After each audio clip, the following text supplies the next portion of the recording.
Fala, turma do podcast, sejam bem-vindos. Apertem os cintos que a viagem vai começar. Eu te garanto que esse episódio vai ser uma onda, tá certo? Vai ser da moda, vai ser... Vamos curtir essa vibe, ok? Eu conheci esse rapaz através de um convite. Minha prima chegou, Daniel, vamos ali participar de um curso? Tu é da área de finanças, ele vai falar ali sobre investimentos.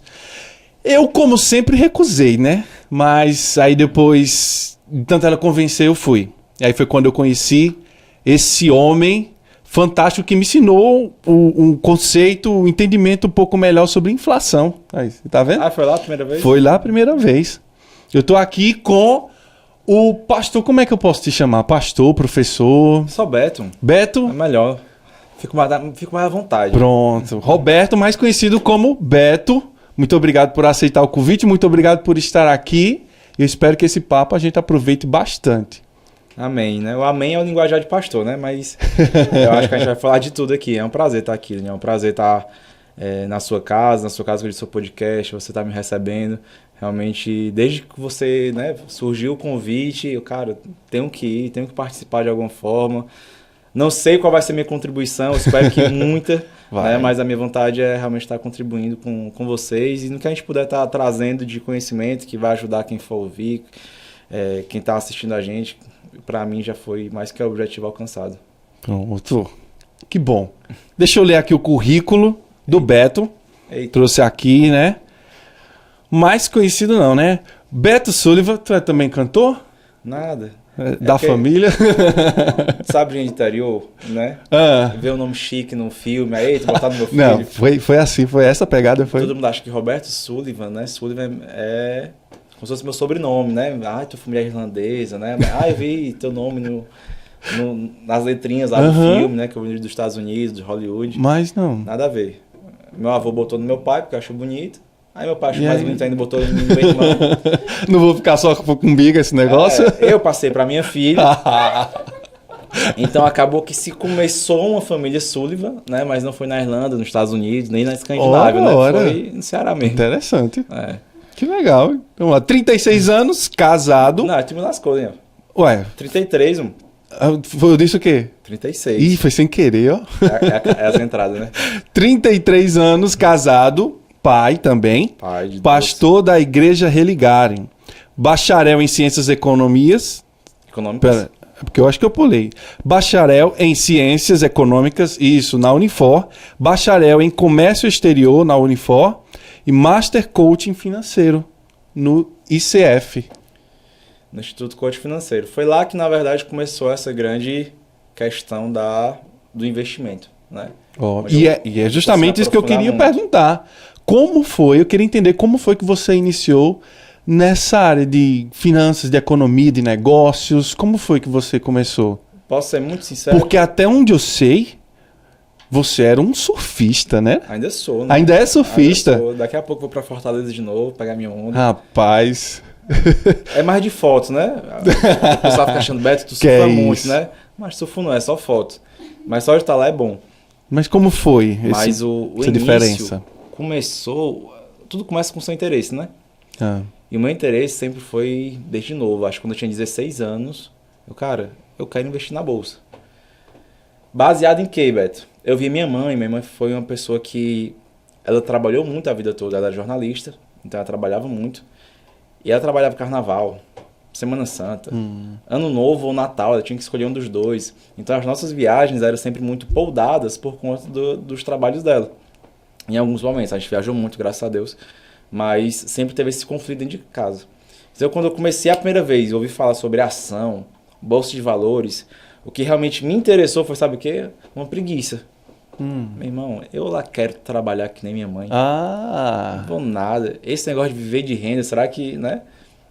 Então, daí, tanto que quando eu fui pro meu terceiro ano, já com meus 17 para 18, eu tava na dúvida. Na época, era 2006, 2007, na época concurso bombava. Sim. Né? Concurso, tem que ser concursado, né?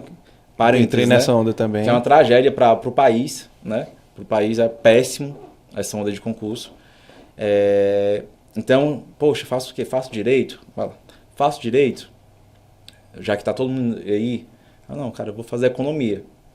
Aí eu escolhi já economia, ciências econômicas, em 2008 para fazer, já para trilhar esse caminho que me levasse até os investimentos, até a Bolsa de Valores, para que eu realmente pudesse viver nessa questão de ação e tudo. Lógico, né? Uma grande ilusão. Acho que os nossos jovens hoje, eles por rejeitarem muito essa questão do trabalho, eles acabam se iludindo com promessas muito fáceis. Acho que não só os jovens, né? Se a gente for ver tanto de gente velha, mais velha e madura, que cai em golpe de internet, de curso fácil, que você vai ganhar dinheiro fácil, sem trabalhar em casa. É impossível.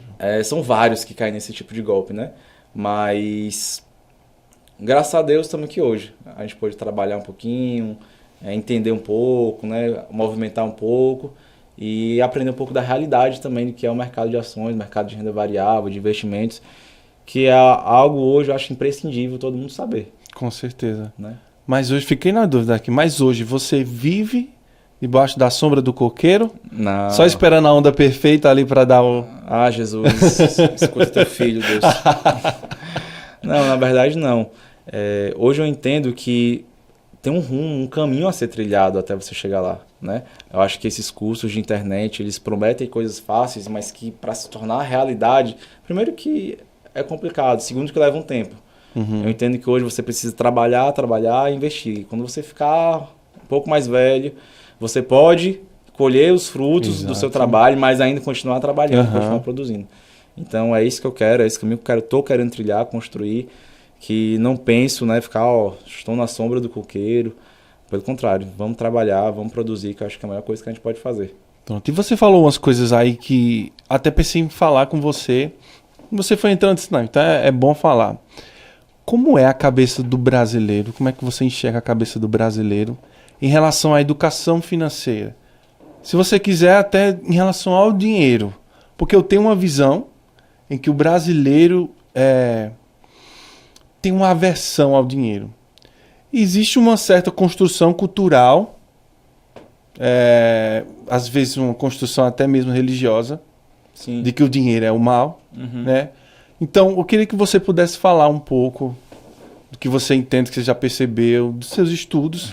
Acredito que você já deve ter aprofundado.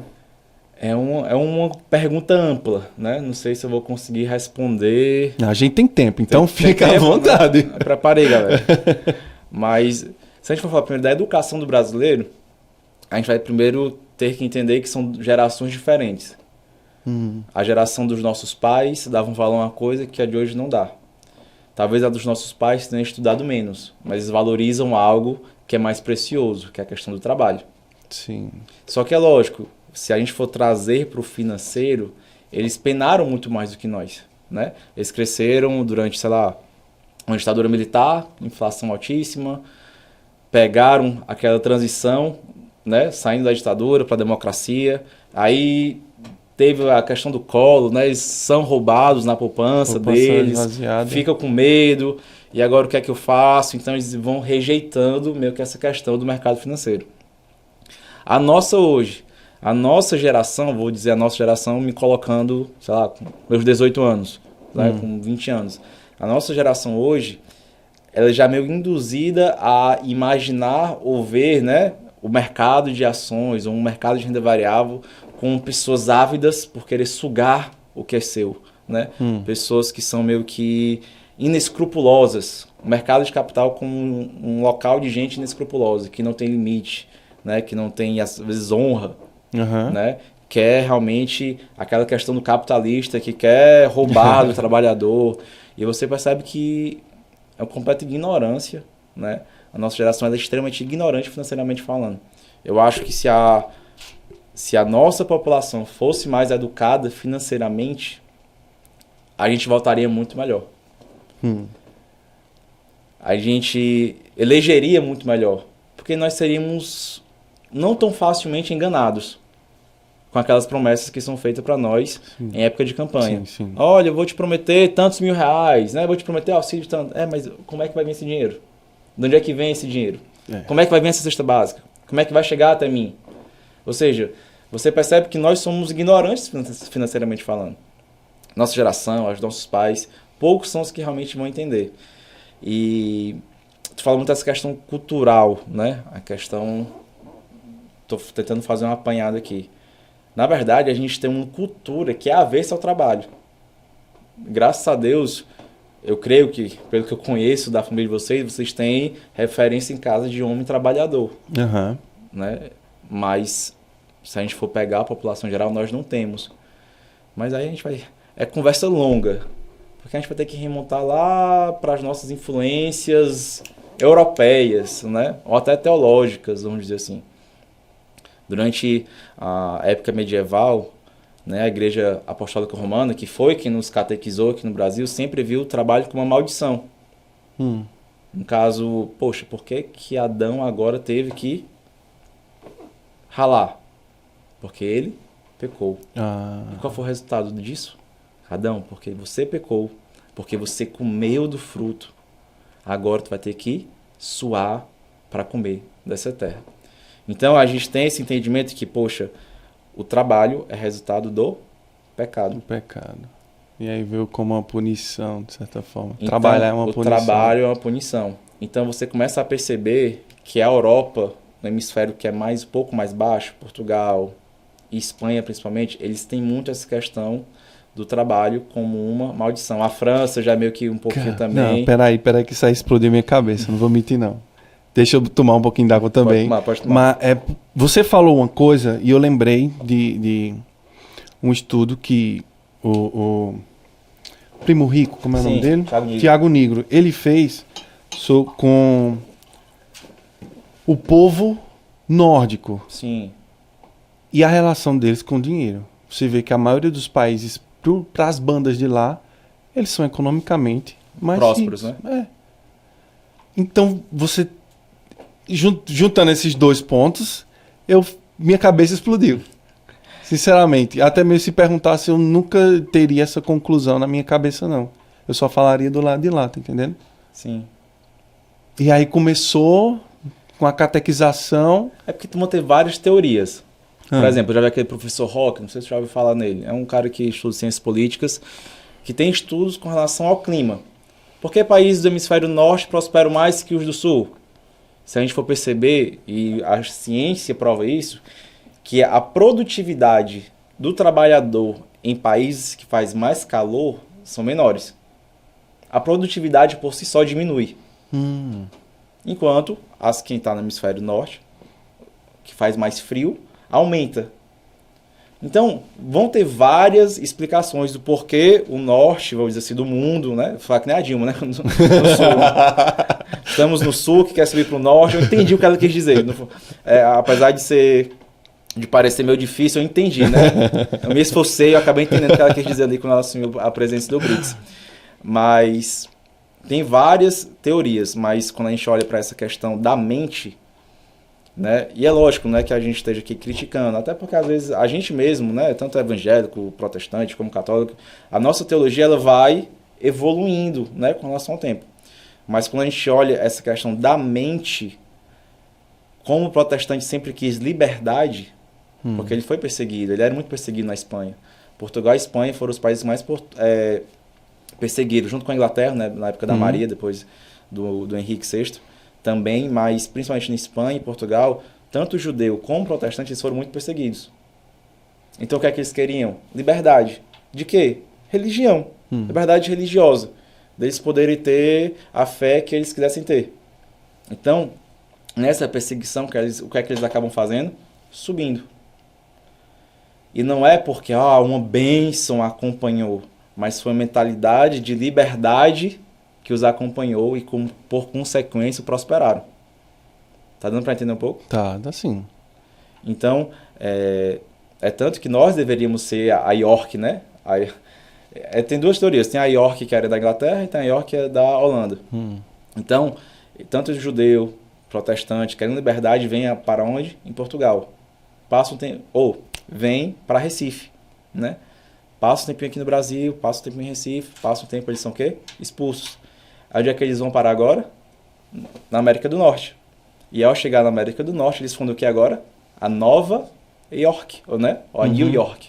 Então você começa a entender a história do porquê que os Estados Unidos prosperam, porquê que a Holanda prospera, os países nórdicos prosperam, você vai ver que tem muito essa questão do lance cultural da mente. O trabalho para o protestante não é mais maldição, é bênção divina. O próprio Paulo fala no Tessalonicenses que, cara, que não trabalhar não vai o quê? Comer. Só deve realmente comer quem estiver trabalhando. A gente entende que Adão foi colocado no Éden e antes mesmo de ter pecado, Deus já tinha dado uma ordem para ele, que Adão é o seguinte, você vai cuidar desse jardim. Você vai cultivar dele, né? Adão não estava vivendo um grande paraíso de férias lá. Não, ele também estava trabalhando. Ele estava também cumprindo algo que o Senhor tinha feito, porque, no caso, o trabalho é dádiva. Uhum. Então, você começa a ver John Wesley, né? Foi um avivalista da Inglaterra no século XVIII. Ele falava que o protestante tinha que trabalhar o máximo que puder, ele tinha que poupar o máximo que puder e ele tinha que doar o máximo que ele puder. Mas isso só pode acontecer se ele trabalhasse.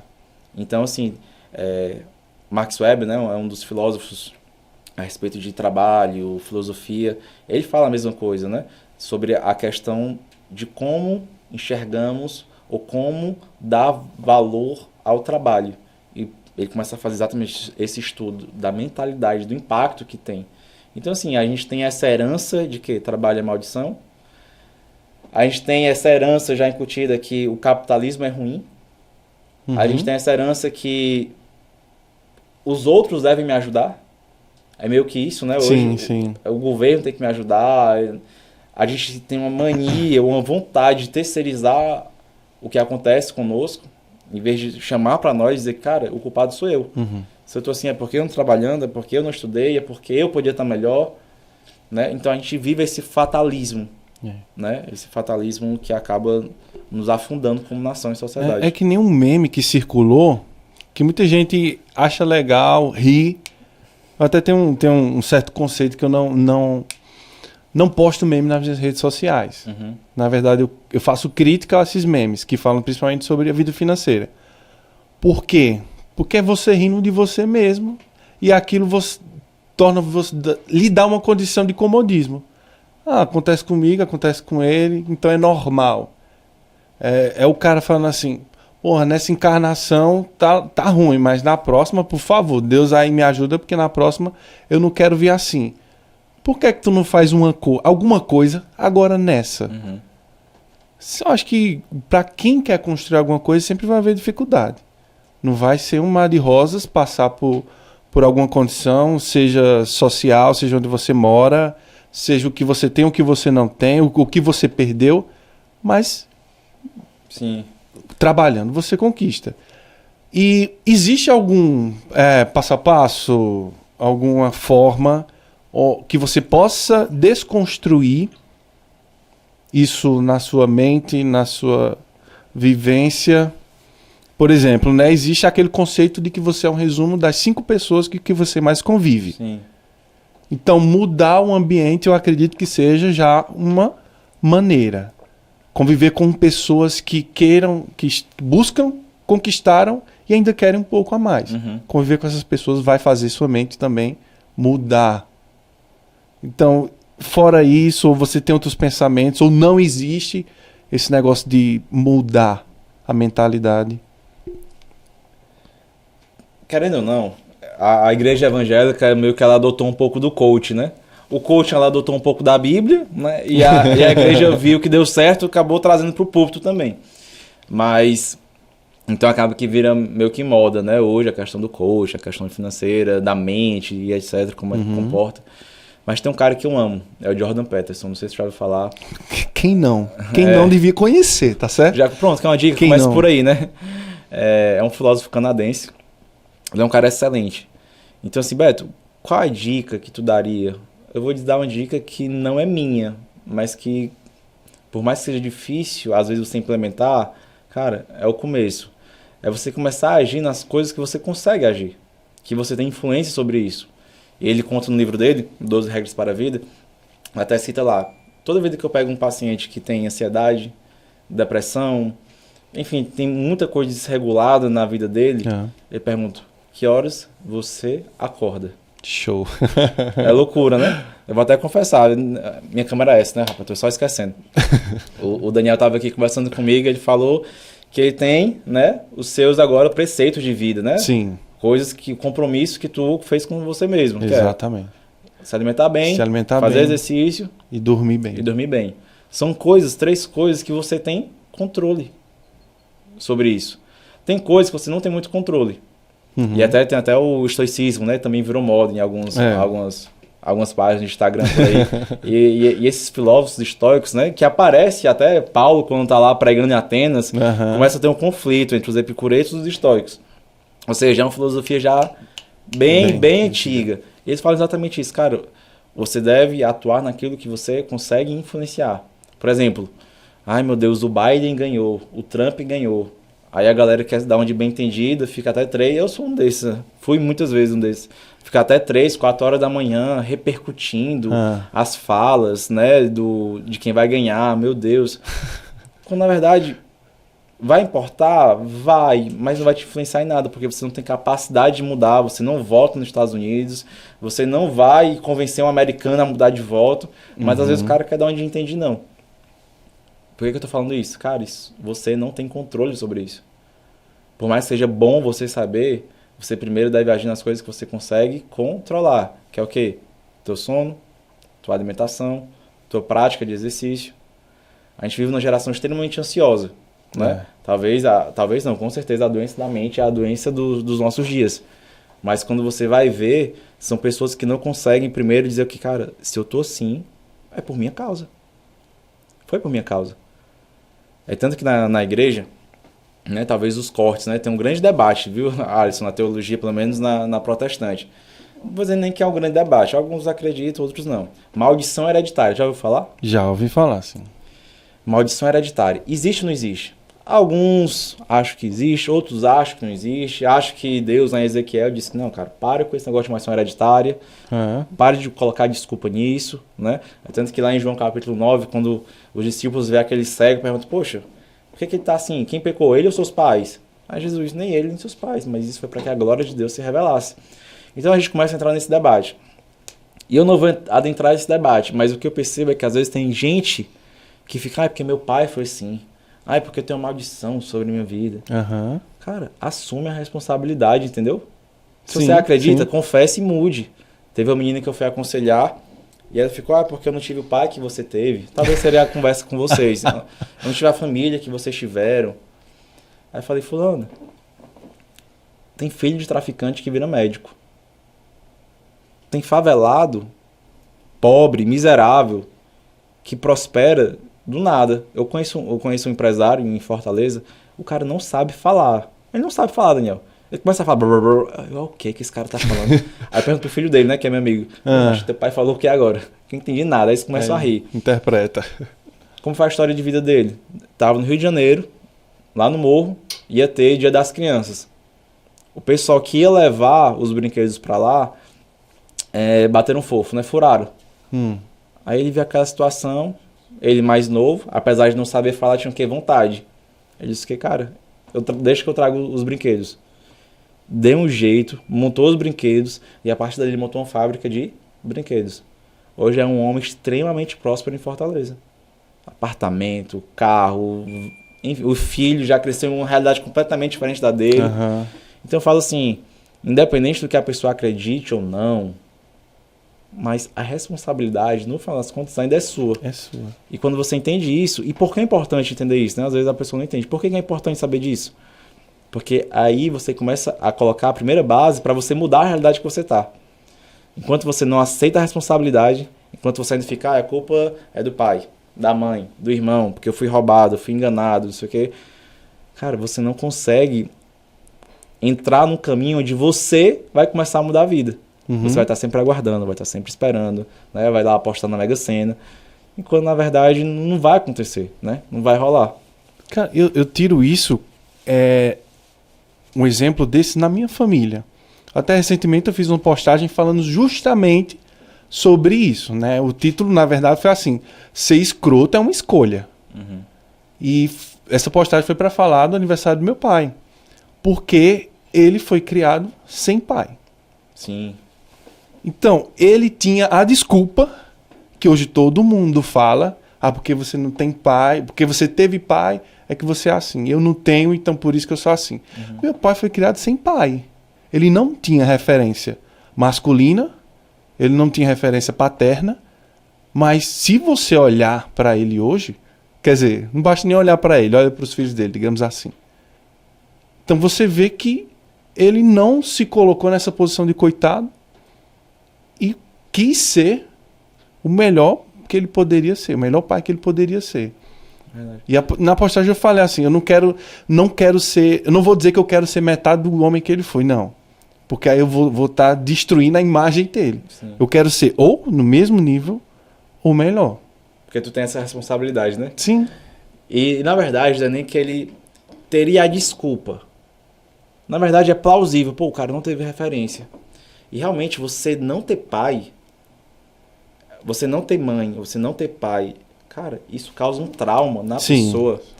Quando eu vou aconselhar, principalmente mulher lá na igreja, e não é que mulher sofra mais que homem, porque homem é mais orgulhoso. Você vê o quão devastador é essa falta de paternidade. O que é uma falta de família na vida de uma pessoa pode fazer. São mulheres, vou falar por causa de mulher porque é a maior proporção. Mulheres inseguras, mulheres indefesas, mulheres que não conseguem confiar, ou mulheres que se entregam a qualquer um. Sim. Tudo porque não foram amadas, porque não foram afirmadas em casa, né? Ou seja, ela cresce com esse déficit realmente. Então, assim, a gente tem um motivo, né? Você que está me ouvindo aqui, talvez você tenha um motivo plausível de falar assim, cara, eu sou assim porque eu não tive pai. E é verdade. E realmente a culpa é 100% do seu pai. A culpa é 100% da sua mãe. Mas ao mesmo tempo a culpa é 100% sua, porque hoje você tem o poder de mudar. Exato. Você tem o poder dessa mudança, né? E eu falo isso aqui porque o seu pai, né? Na verdade eu não lhe conheço, não conheço pouco os seus irmãos, mas ele não é uma referência só para você, mas é para nós. É uma referência para mim. É tanto que eu comprei um videogame pra minha filha, aí o videogame não ligou, sabe? Não tava sabendo. Ela, papai, liga pro tio Adilson. Eita. Liga pro irmão Adilson. Vai pra lá, mano. Deixa que eu dou conta disso aqui. Ó. Tu tem um homem em casa, tem um pai em casa. Mas, papai, liga pro tio Adilson que ele resolve mais rápido, entendeu? Então, essa questão da paternidade, até pra nós, uma pessoa que não teve, consegue ser referência não só pra você, nem pro seu irmão, mas pra mim, que cheguei, sei lá, conheço ele há 3, 2 anos, poxa, eu me sinto seguro quando o teu pai tá perto, sabe? Uhum. E assim, ele é meu irmão, tá aqui, Alisson. Eu acho que ele tem uma certa postura, eu não sei, ele pode responder, se ele quiser pegar o microfone e responder, ele vai ficar à vontade aí, pode ficar à vontade. Mas ele é muito cara de pau, a ponto de, é botar uma cortina, deixa eu chamar pai? Meu filho, é uma cortina. É você fazer 4 buraquinhos, 2 aqui, 2 ali, passar o parafuso e colocar a cortina. Deixa eu chamar pai. Eu fico pé da vida, né? Tem coisa que eu me coloco, diz assim, eu quero ver. Cara, eu sou filho, então o filho tem aquela imagem heróica do pai. Deixa eu ver ele trabalhando. Ei, pai, vem me ajudar nisso aqui. Ei, pai, tem isso aqui, me dá um conselho. E aí eu gosto de ouvir isso. Mas às vezes eu quero mostrar pra ele que não, porque meu pai não é muito de falar, é que nem eu, sou calado. Então, mas não é o que você fala que faz com que a pessoa aprenda, entenda, mas é o que você faz. E principalmente, o filho vai seguir o pai, não é pelo que fala, é pelo exemplo. Sim. E meu pai foi muito de fazer, tanto que de vez em quando eu faço as coisas, mas também para mostrar a ele. Se eu aprendi com você. Não sei, mas eu sei que você disse que se a gente se esforçar, se ler um livro, meu pai é muito de ler. Uhum. Se assistir um vídeo, ele também é muito de assistir vídeo. Você aprende. Eu pego, não sei, eu assisto um vídeo, eu leio um livro, alguma coisa, aprendi e fiz. O teu pai é um dos aspectos a paternidade tem algumas missões, né? É prover, é dar destino, é afirmar. E o teu pai, sem falar, dá segurança. É só dele estar lá, você já se sente mais seguro. Mas se der alguma coisa errada aqui, ele tá aqui, entendeu? Ele conserta, ele conversa, ele vai saber aconselhar, né? Tua mãe vai abrir lá o Inari. Cara, eu amo estar com teus pais. Cara, eu assim, vou falar uma coisa que acredito que eu nunca falei pra ninguém. Acho que nem Jaqueline ouviu falando isso. Prepara o corte, galera.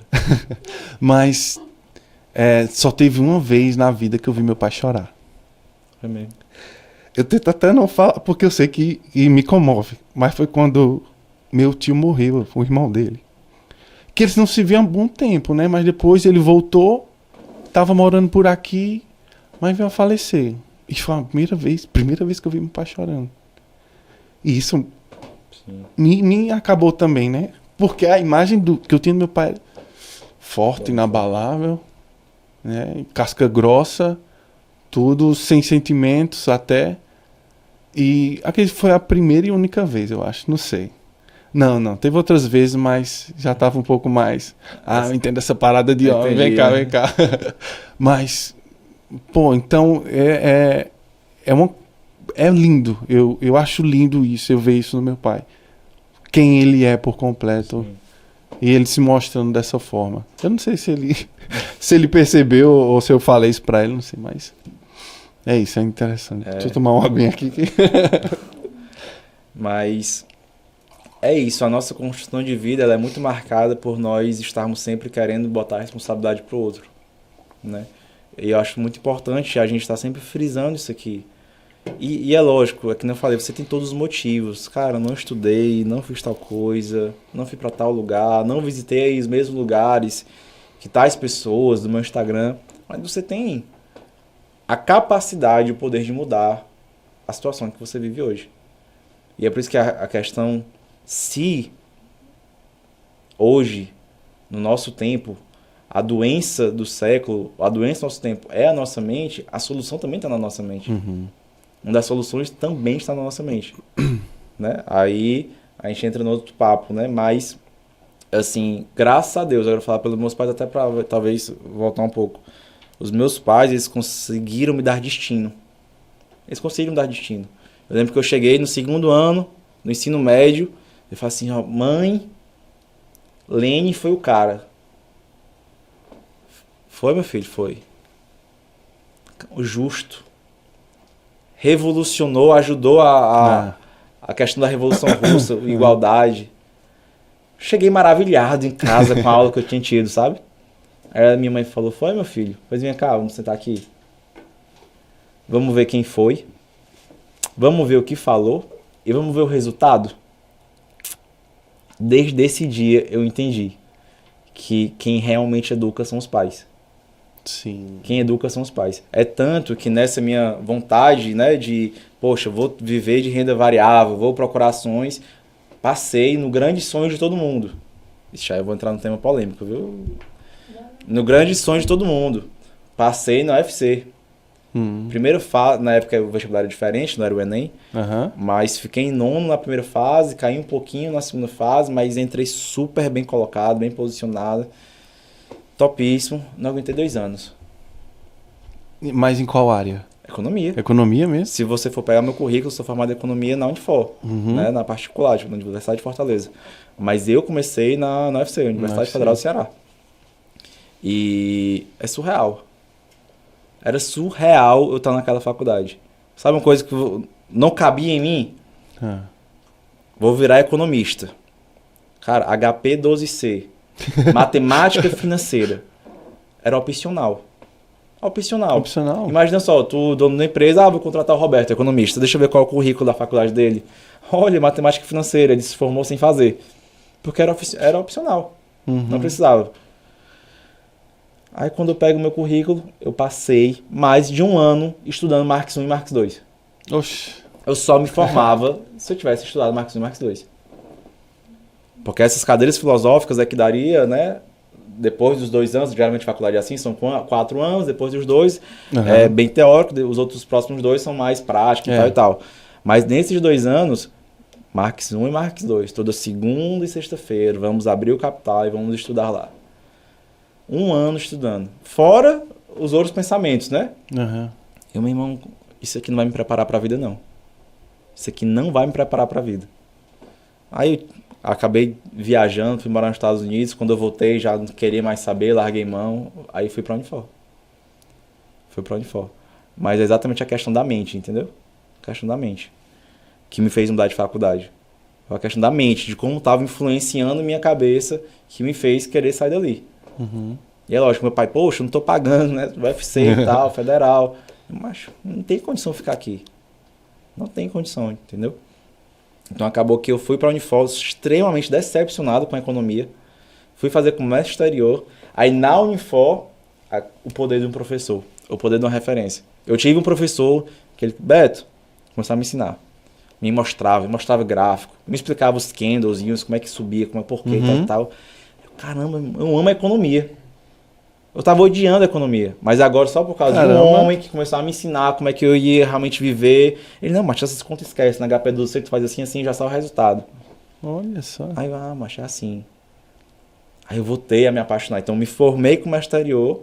Aí, quando eu me formei, não, agora eu vou terminar minha faculdade. Voltou para terminar a economia. Economia e me formei também na particular. E nesse tempo, quando entra a pessoa que você se casou, você estava nos Estados Unidos quando conheceu ela? Na verdade, ela era minha amiga. Eu era do segundo ano do colégio e ela no primeiro ano, quando nós nos conhecemos, estávamos no mesmo colégio. Mas a gente nunca teve nada. Né? Era só friendzone. Só friendzone total. Foi pra minha despedida, quando eu fui pros Estados Unidos e tal. Na verdade, eu paquerava umas amigas dela e tal. Ela sempre foi a minha amiga que me ajudou com... Né? Ela também paquerou já alguns amigos meus. Então, assim, a gente sempre foi aquela amizade brotheragem. Não, mas vamos falar sério. Não tem como de amizade brotheragem surgir. Tem sempre um lado que acaba sentindo mais do que o outro. Mas o pior é que não tinha, e não é que seja assim. Eu realmente acredito. Amizade sincera de homem e mulher não existe. A não ser... Tem vários a não seres. Porque eu falo assim, mas a não ser que um seja muito feio, a ponto do outro não... Mas se tiver um pouquinho assim, uma hora vai surgir uma atração, entendeu? Rapaz, não fala isso perto de Jaqueline não, que Jaqueline pira, viu? Não existe, Jaqueline. Não existe não. Nem assim, a não ser que os dois sejam muito feios. Mas só que esses mesmos dois sendo muito feios, vai olhar pro outro, minha solução é tu mesmo, entendeu? Hoje, eu tenho amigas sinceras. Mas antes de eu ser casado ou solteiro, você tá lá, entendeu? E por mais que seja sua amiga, você converse, você fale tudo, eu acho impossível, porque a gente tá muito na questão assim, amizade sincera.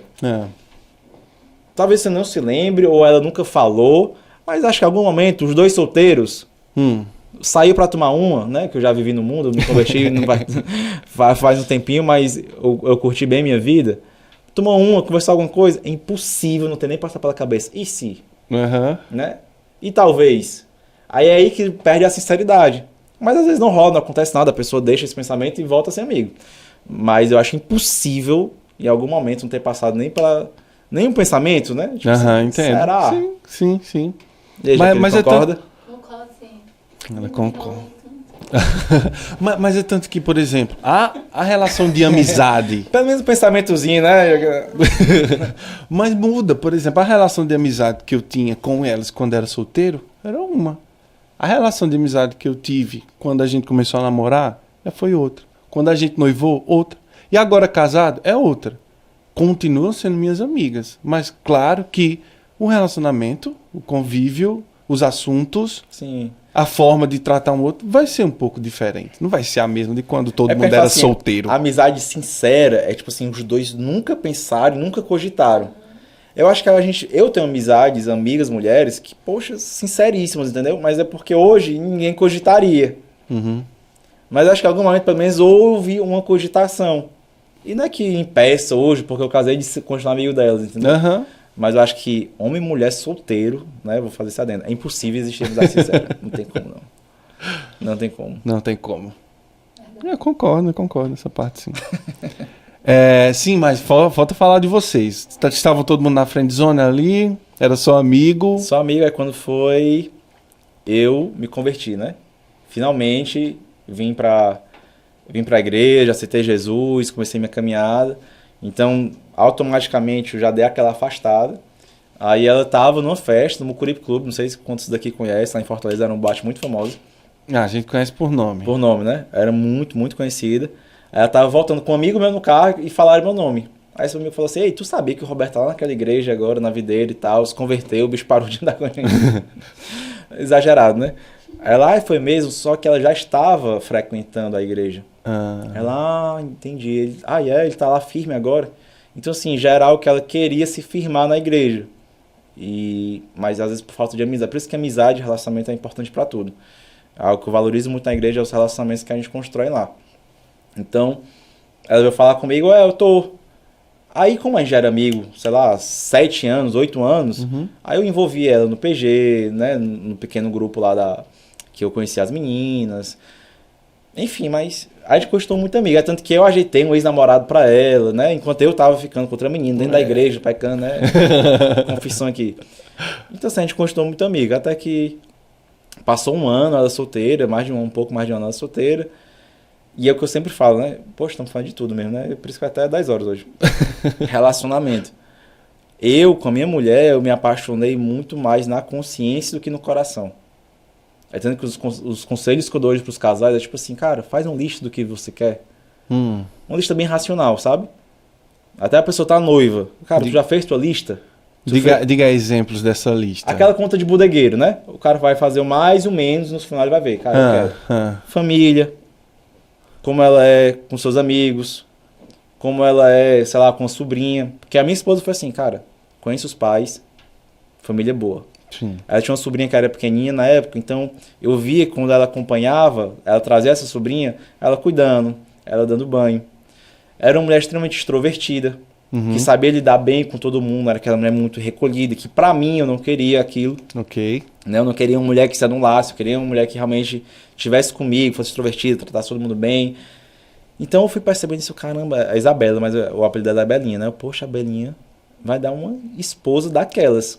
Cara, eu pensei isso, aí foi que poxa, acho que eu tô começando a gostar dela. Mas foi nesse sentido muito consciente.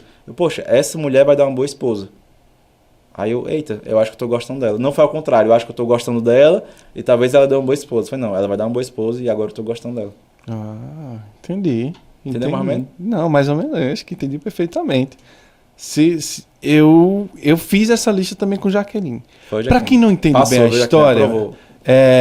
a gente namorou durante 3 anos.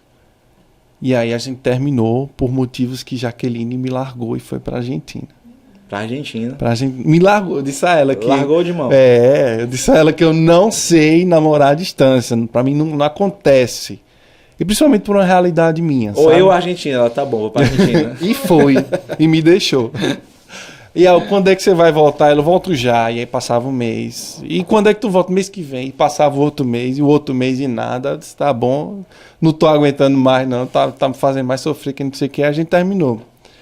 Passou-se vários tempos e agora a gente voltou. E aí foi voltando. E eu fiz tipo essa lista. Sim. Tá entendendo? Mas tem uma parte que é meio que contrária. Quando eu vi ela no meio de todo mundo, ela não é muito espalhafatosa, nem espalhafatosa. Mas ela é mais contida no cantinho dela. Cuidado que tudo que tu falar aqui vai ser usado contra você depois. Então, ela é mais quietinha no canto dela. Então eu gosto mais assim. Sim. Então você já é o contrário, já percebeu. Então, realmente, eu fiz essa lista anterior, tanto que quando foi pra gente voltar, a gente praticamente voltou, já foi decidir no casamento já. Eu acho que nessa lista vão ter coisas que são imprescindíveis. As outras coisas vai depender da nossa personalidade. Concorda? Sim. Então assim, por exemplo, na igreja, cara, você for fazer sua lista, você tem que botar, cara, tem que ser um homem de Deus. Isso tem que ser pra todos. Aí você é um pouco mais extrovertida, você é um pouco mais introvertida, você é fala um pouco mais, fala um pouco menos, aí vai depender de você. Mas tem algumas coisas na lista que são imprescindíveis, tá? Ser de Deus, orar, querer Deus, pra mim isso é imprescindível. Família, pra mim era imprescindível. Mas eu entendo que nós não somos resultados dos nossos pais. Nós podemos ter uma história diferente. Mas, caso a minha esposa não tivesse uma família estruturada, seria algo que eu ia observar mais. Porque eu sei da influência, da consequência que tem a família dentro de casa. Então, assim, tem coisas na lista que são imprescindíveis. Tem outras coisas que são relativas de acordo com a nossa personalidade. É tanto que nessa lista aí, teve uma coisa que ela falou e me enganou, né? Que ela disse, eu gosto de sair, eu gosto de não sei o quê. A gente viajou e eu doido pra sair na viagem, pra bater perna em conhecer os lugares. Não, quero ficar aqui. Eu digo... Já que a gente tem quantos anos já? Ao vivo, vai. 30, um cara de 29, né? Ou vanto, né? Foi que nem... Minha mãe faz 40 anos, a mulher, nossa, dona Ruth, 40 anos, nem parece 39. Ou vantagem. Por favor. Mas é porque com o tempo também a sua lista muda. Sua lista muda com o tempo, né? Sua lista vai mudando. Coisas que você valorizava antes, com certeza hoje você não vai valorizar da mesma forma. Coisas que antes você não valorizava, hoje você dá muito mais valor. É o que acontece geralmente com família, quando a gente fica um pouco mais velho, sabe? Poxa, tem coisa melhor que sua cama? Não, Tem. né? Sua cama. Seu banheiro, cara, é excelente, entendeu? Eu sou fissurado pelo banheiro. Então tem coisas que realmente você antes não valorizava, que hoje você valoriza e que vai ter que estar presente na sua listinha do relacionamento, né? Sim, sim. Não tem pra onde correr. E falando, porque eu também descobri outra profissão sua. Eita. Não sei se você sabe, mas eu descobri que você é professor de dança particular. Dança particular? Sim, da sua filha. Ah, não. O que não falta é vídeo seu dançando com ela. Na verdade, com a minha esposa, a gente, quando era amigo, a gente ia pro Forró no Sítio, né? Quem já ouviu falar no Clipe, ouviu falar no Forró no Sítio, né? Com certeza. Sim. Então, assim, eu sempre falo, pastor é bom, né? O pastor é bom ainda. Se botar tocar um forró, eu vou saber desenrolar aqui benzão mesmo. Não esqueci ainda, né? No final, a região aqui não tem como não. Mas assim, quando eu tô com a Manuela, eu faço questão de ter esse momento, porque é algo que é muito meu e dela, né? Tanto que eu já até me chateei no carro, porque eu fui tirar ela do carro, e uma das coisas que você, quando sonha em ser pai, é tirar sua filha do carro, trazer ela dormindo aqui, né? Bem fofinha. Na hora que eu fui tirar ela, não quero não, só se for mamãe pra papá. Oh. É o filho. Então assim, se eu tivesse um filho homem, eu queria fazer o quê com ele? Ela vai pro futebol, queria ensinar ele a chutar a bola, como eu fui ensinado, torcer Fortaleza, como meu pai me ensinou. Mas com a minha filha, cara, é diferente, entendeu? Eu sou o homem da vida dela, até ela ter outro, né? Até ela casar, vai ser eu. Então, eu faço questão de, tipo assim, esse aniversário ela fez agora, aniversário de 3 anos. Foi a primeira vez. A gente dançou do nada, no meio da cerimônia. Filha, tu quer? Você vai? Eu, bora, filho. Mas assim, a minha pretensão é eu continuar dançando até ela ficar velha e eu velhinho, porque eu quero realmente marcá-la com algumas coisas só nossas. Eu acho que todo pai precisa fazer isso. Tanto que tem um PG de casais, um dos desafios que eu falei para eles, né, para os outros pais que estavam lá presentes, cara, saiam só você e suas filhas, ou você e seus filhos na semana. Não chamo nem a sua esposa, porque geralmente a esposa vai, então você terceiriza de volta para ela. Não é aquela rotina, não é aquela cultura, não é aquela programação você e ela, né, ou você e ele. Então foi um desafio que eu fiz. Hoje, agora eu vou trazer, eu ouvi uma frase da Helena Tamura, ela fala assim: hoje nós não sacrificamos mais nossos filhos a Moloque, mas a Mamon, né? Vocês perguntam, Beto, que história é essa, né? Quem é quem aí? Quem é quem na história? Moloque era um deus antigo, do Antigo Testamento, que as famílias sacrificavam seus filhos para que em troca esse deus pudesse dar uma boa colheita. E Deus detestava essa prática. Deus odiava essa prática, né? Deus nunca quis sacrifício humano algum. Então, assim, era algo completamente repugnante que ele condenou. E nessa frase, o que é que essa mulher fala? Hoje nós não sacrificamos mais a Moloque. Sacrificamos a quem? A Mamon. E quem é Mamon? Mamon é o deus do dinheiro. É tanto que Jesus, em Mateus 6, ele fala assim: cara, você não pode servir a 2 senhores. Porque você há de agradar um e desagradar outro. Então, vocês não podem servir a mim e ao dinheiro. Ou você escolhe um ou outro. Então, o dinheiro é o mesmo Mamon, é o deus do dinheiro. E quando ela fala isso, o que ela está querendo dizer? Hoje nós sacrificamos nossos filhos a Mamon, no sentido de que nós não temos mais programação com nossos filhos, porque nós estamos trabalhando, porque queremos talvez dar o que nós não tivemos antes. Nós queremos dar uma vida melhor, nós queremos dar, sabe, um futuro diferente, mas que o que importava, você não pratica. Né? Você sai de casa, ela está dormindo, você chega em casa, está o quê? Indo dormir. Os momentos de refeição você não tem, está sempre atrasado. Quando tem, a pessoa está no celular. Então, assim, você sacrifica com a desculpa de que eu vou dar o que eles não tiveram. Eu vou dar, mas o que eles queriam era o tempo. O que eles queriam era essas danças, né? O que eles queriam era esse afago, essas palavras de afirmação: você é linda, eu vou ser o seu dançarino, e etc. Vamos ensaiar, né? Vamos pro shopping só nós dois, se arrume, fique lindo, vamos só nós dois. Tanto que lá em Fortaleza a gente foi pro shopping, tinha até uma maquininha de bater aquelas fotos instantâneas. Sei. Foi só e a Manuela, minha filha. A gente bateu várias fotos, sabe? Fazendo careta. Até eu já falei: cadê a foto com o papai? Cadê minha foto com o papai? porque foi um dia que saiu só eu e ela. Então, assim, é um desafio a gente hoje parar para criar nossos filhos.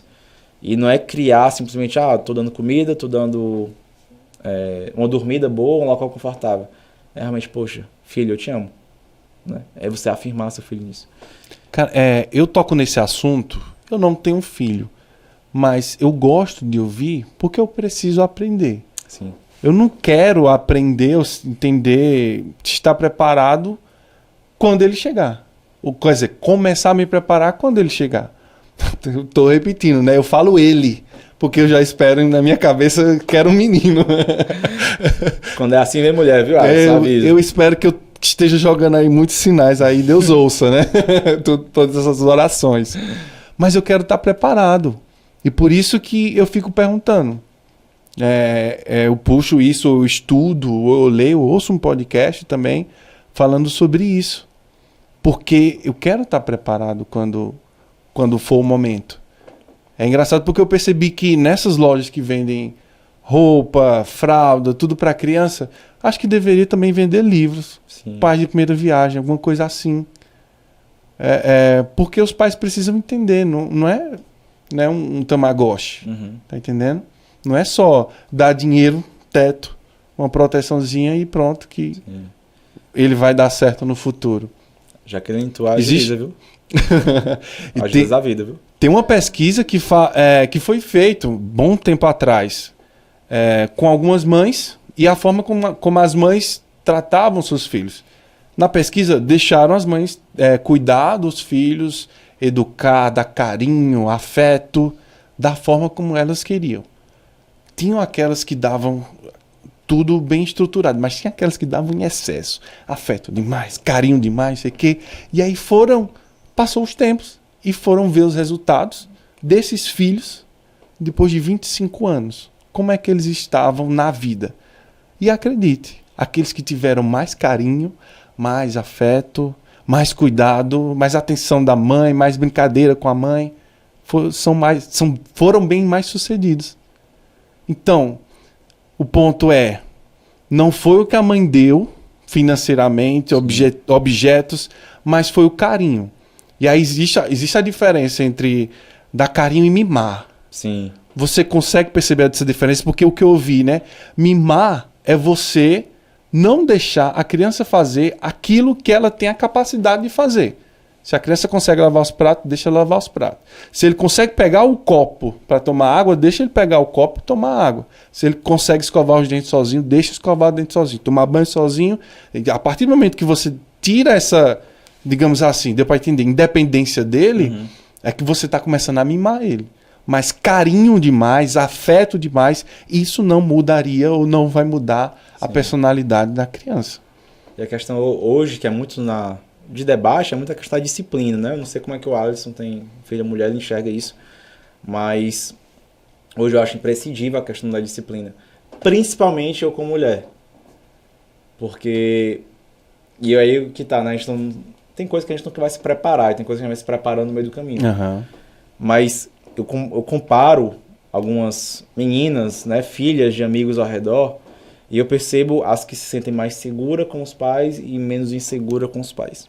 Aquelas que buscam mais os pais, aquelas que buscam menos os pais. E até tema de pesquisa isso. As que buscam mais os pais são as que os pais mais disciplinam. Tipo assim, poxa, você fez errado, tá aqui. Vai ficar de castigo. Minha mulher nem gosta de castigo, de disciplina. Vai ficar cantinho da disciplina. O cantinho da disciplina.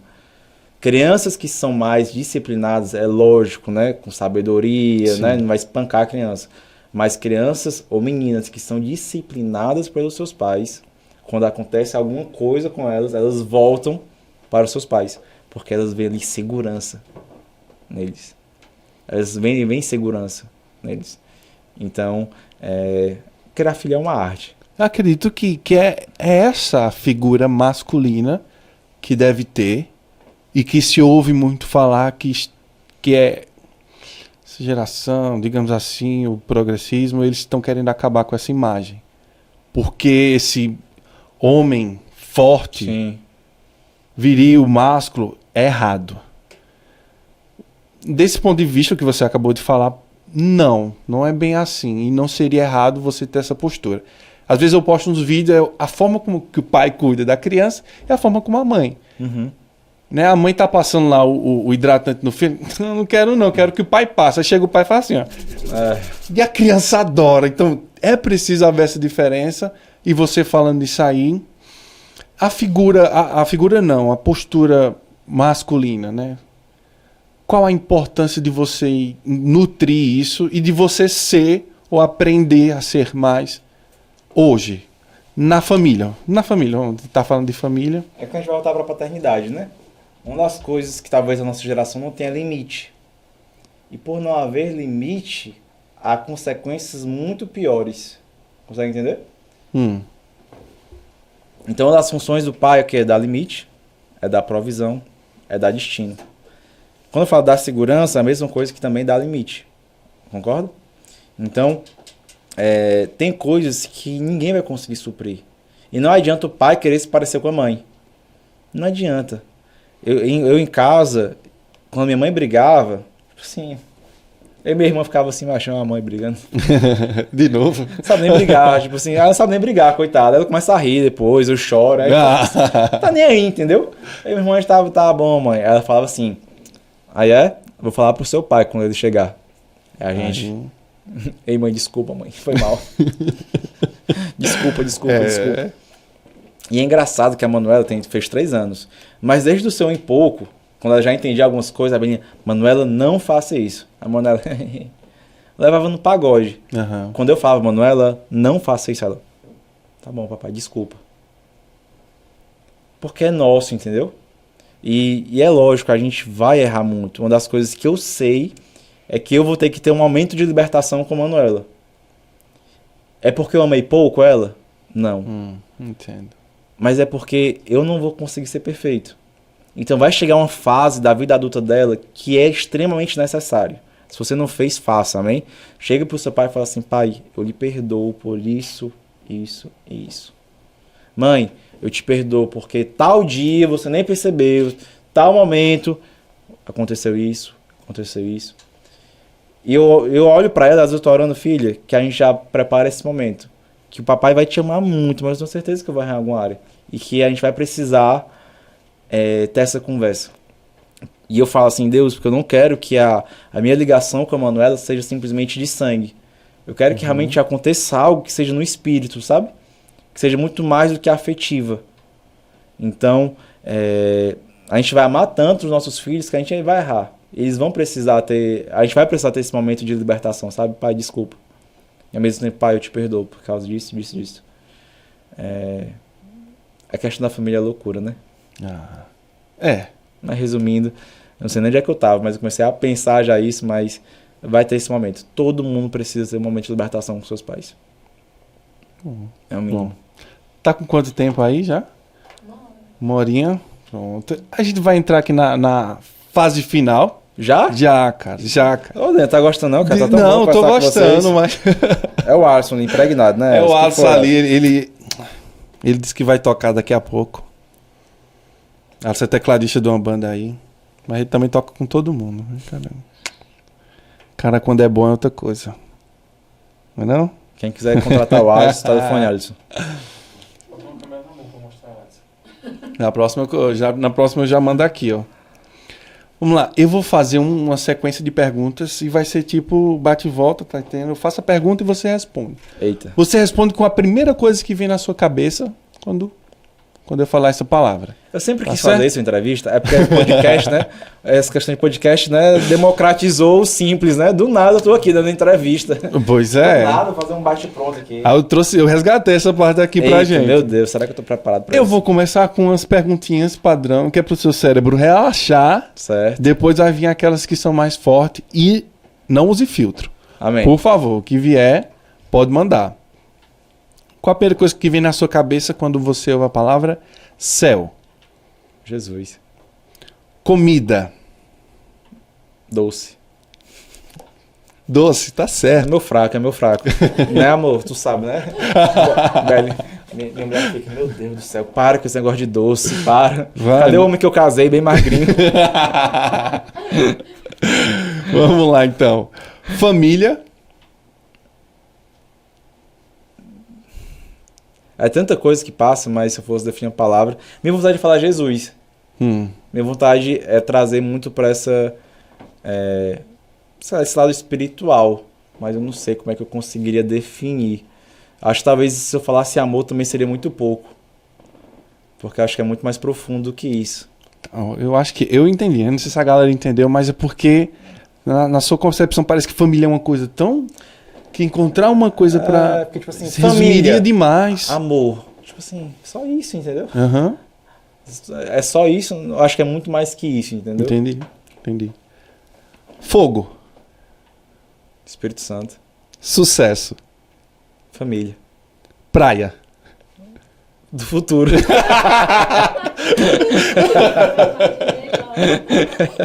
Eu jurava que ele ia meter um beach tennis. Nada.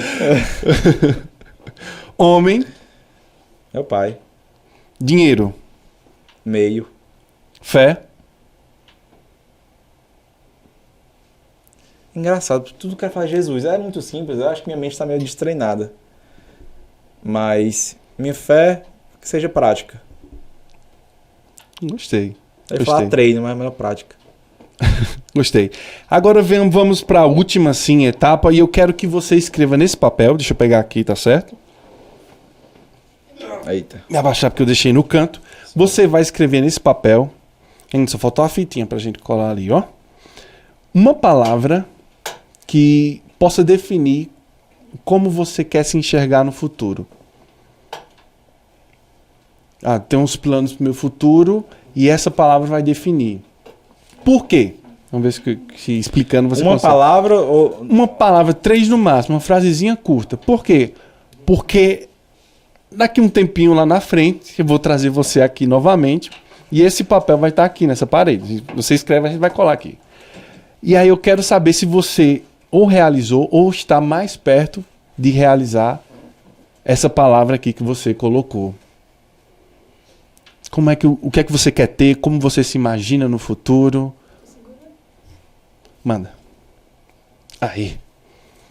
Tá. Vamos lá, Beto. É pra falar ou é pra deixar aqui cápsula do tempo escondido? Não, né? Não, vai ficar aqui, ó. Eita. Você vai escrever e vai explicar pra gente por que você escolheu essa palavra.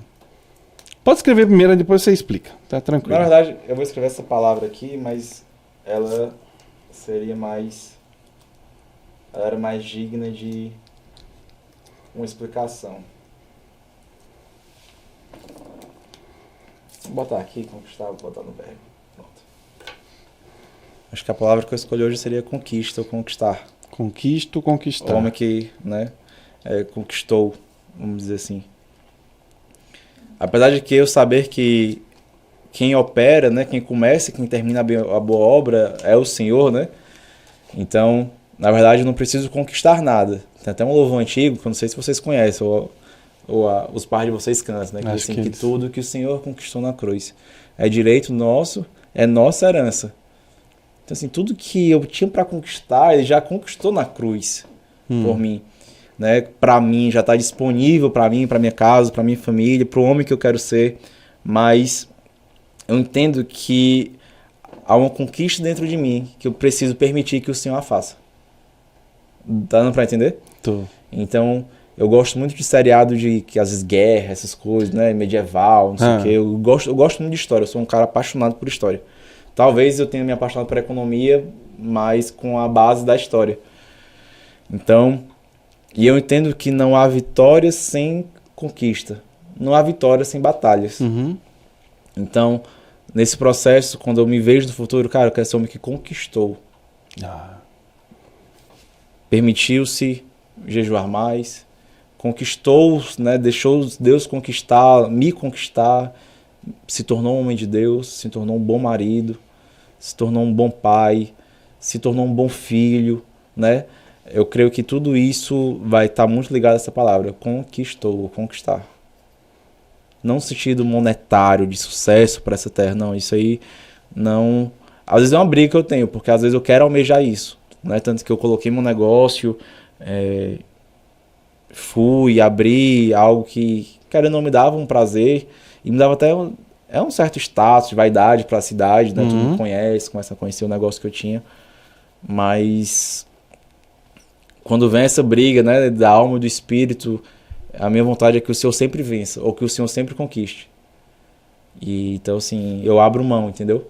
Então, essa palavra conquistar não é questão terrena, não é isso que eu tenho buscado, por mais que em alguns momentos eu busque.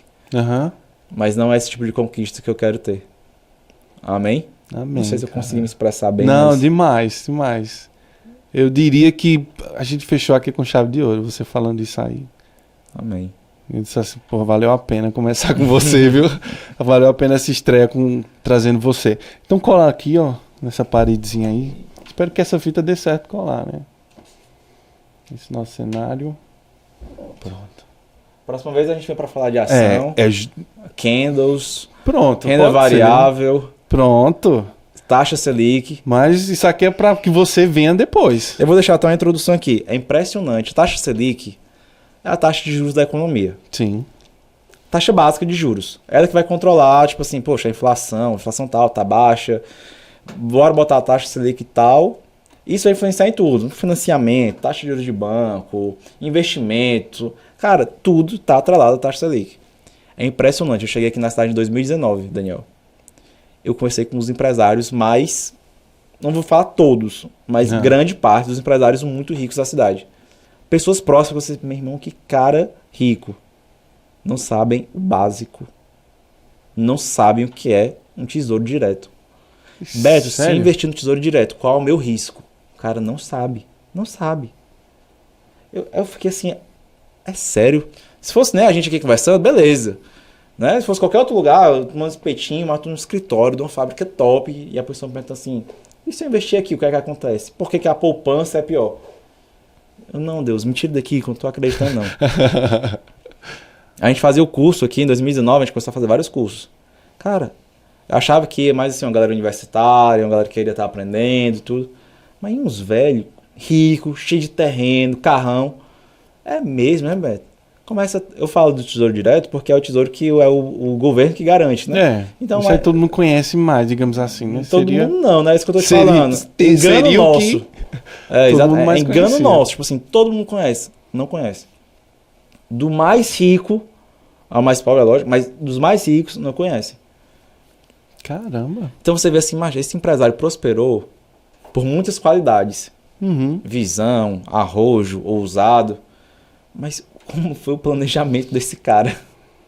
Se ele não tem uma menor perspectiva, expectativa de como vai estar a economia daqui a 5, 10 anos, como é que vai estar o financiamento dele para comprar nova máquina, como é que vai ser, entendeu? Então, assim, né, fica aí de introdução para os próximos. Mas com certeza, né? Porque a expectativa... Mas é loucura. A expectativa para a taxa Selic é...